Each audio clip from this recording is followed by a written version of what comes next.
welcome to my channel. Well, I'm a little behind in doing my cooking videos.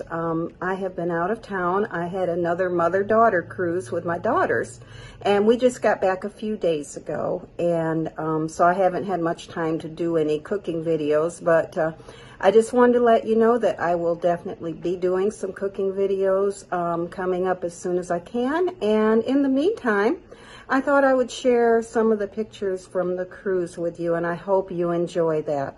So again, we'll be doing those cooking videos real soon. In the meantime, enjoy these pictures. We'll see you next time.